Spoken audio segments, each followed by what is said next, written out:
Muy buenos días, o tardes o noches, el internet no tiene horario. El día de hoy veremos el modelo mecánico cuántico del átomo. ¿Qué les parece?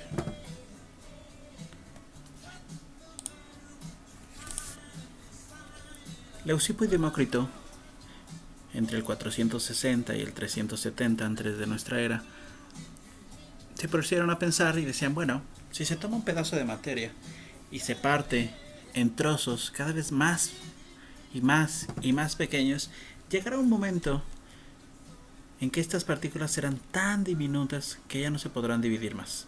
A estas partículas les llamaremos átomos. El prefijo A significa sin. Tomo es división, por lo tanto, átomo es sin división. Ok.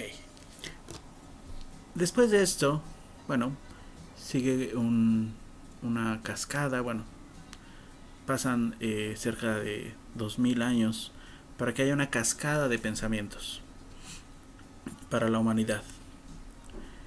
Niels Bohr nos dice, debemos dejar en claro que cuando se trata de átomos, el lenguaje solo se puede usar como en la poesía.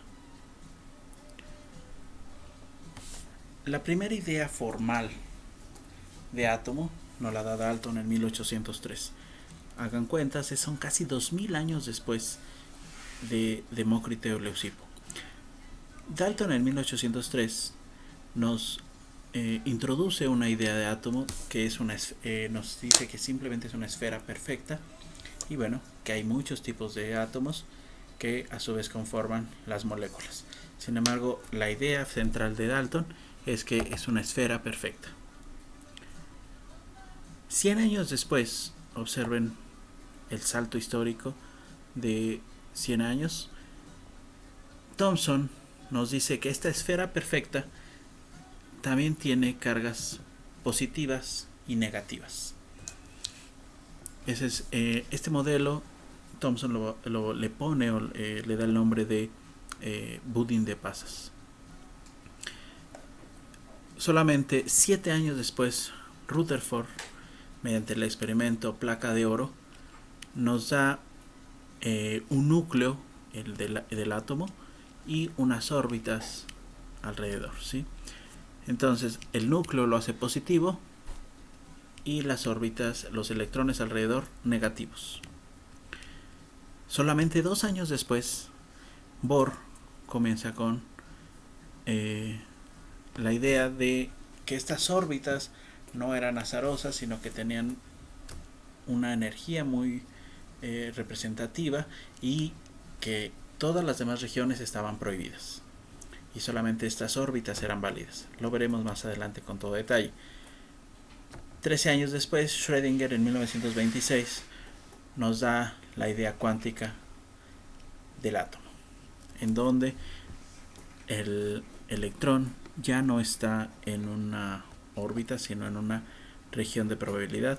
Estos dos los veremos con todo detalle en el video del día de hoy. Bohr en 1913 afirma: los electrones solamente pueden estar en órbitas fijas, muy determinadas o estacionarias, negando todas las demás. El átomo emite o absorbe energía solamente cuando un electrón salta de una órbita a otra. En el salto de una órbita a otra, el electrón no pasa por ninguna órbita intermedia. A esto lo llamamos los estados estacionarios. Chequen ustedes que lo único que nos dice Bohr es que si estás en esta órbita de acá arriba, ¿sí?, y tú como átomo pierdes energía, desciendes a una órbita inferior. Si tú por el contrario te encuentras aquí y de alguna forma tu átomo absorbes energía, vas a dar un salto a la siguiente órbita. Es interesante señalar que cuando un electrón salta de una órbita a otra, nunca pasa por el medio. Esto es la cuantización de la energía. Aquí nuevamente vemos que Bohr nos da las órbitas bien definidas. N igual a 1, N igual a 2, N igual a 3. Posteriormente al modelo de Bohr, hubo varios fenómenos no explicados con este modelo, que llevaron a los físicos a pensar que se requería de una nueva teoría para poder explicar el movimiento de los electrones en el átomo. Esta nueva teoría es posible gracias a Louis de Broglie. Louis de Broglie propuso que todas las partículas podrían ser tratadas como ondas de materia con una longitud de onda. Imagínense que ustedes tienen una canica muy puntual, ¿sí? Y les dicen que de repente no es necesario tratarla como si fuera una canica, sino como si fuera una onda de sonido. Esto es en resumen lo que nos dice de Broglie. Observemos la imagen, ¿sí? Ahí tenemos una circunferencia dada dos longitudes de onda y vemos si es más complicada, si hay más longitudes de onda, vemos que el dibujo se vuelve un poco más distorsionado. Pero lo importante de Louis de Broglie es que nos da la dualidad onda-partícula, ¿sí? Es decir, una partícula puede ser tratada como si fuera una onda. El último de los grandes teóricos que vamos a revisar es Heisenberg. Heisenberg demuestra que en partículas tan pequeñas y tan veloces como los electrones, no era posible medir simultáneamente posición y velocidad, y por tanto, no se podía saber en un instante determinado dónde estaban los electrones, ni dónde podrían estar en un futuro. Es decir, el principio de incertidumbre de Heisenberg dice, si tú sabes la posición de un electrón, no te va a ser posible calcular su velocidad. Y si tú sabes su velocidad, no vas a poder predecir en dónde se encontrará, es decir, su posición. Si sumas todos estos pensamientos, encuentras que la mecánica cuántica cambia el concepto de órbita estacionaria introducida por Bohr por el de orbital definido como una región de probabilidad. Sin embargo, al igual que Bohr, cada orbital está asociada a una energía. Lo vamos a ver con mucho detalle. Dense cuenta que aquí ya no estamos dibujando, como en las caricaturas, un electrón dando vueltas alrededor de una órbita definida. Estamos diciendo que el electrón se encuentra probablemente en toda esta región. Todos estos puntitos es donde probablemente está. Hay unos más probables que otros. Y también hay que notar que esta región de probabilidad tiene asociada una energía dada. La mecánica cuántica, por lo tanto, identifica los tipos de orbitales a través de los números cuánticos. El primero es n, también llamado número cuántico principal. N está relacionado con el tamaño de la órbita. Observemos el dibujo. El orbital 1s, ¿sí?, es más pequeño que el 2s. Y a su vez este es más pequeño que el 3s. Todos estos orbitales tienen diferente tamaño.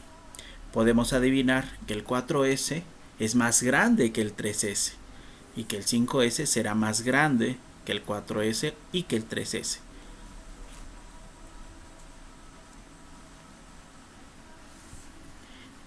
El número cuántico secundario L está relacionado con la forma del orbital.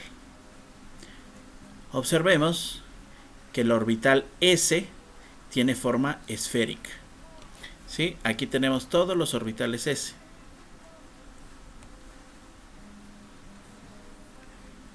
O al menos 3, no todos, pero 3 sí tenemos. Y siempre tienen forma esférica. Entonces, si nosotros nos ubicamos en el orbital S, nosotros tenemos necesariamente una órbita esférica y el L le corresponde el valor de 0. Si tenemos un orbital P, L es igual a 1 y vean la forma de, pues podemos compararlo con dos gotas encontradas, con el símbolo del infinito tal vez, con un 8 acostado, como quieran verlo. El orbital D, L igual a 2, vemos que tiene una forma un poco más complicada. Son como si fueran 4 gotas encontradas. Bueno, tal vez un trébol de 4 hojas, si ustedes quieren verlo así. Podríamos verlo de varias formas. Sin embargo, la forma es esta. Finalmente, el orbital F, donde L es igual a 3. Observemos que es un dibujo más complicado y tenemos 8 gotitas de agua encontradas de alguna forma. Hay otros dos números cuánticos que los trataremos en clase con todo detalle.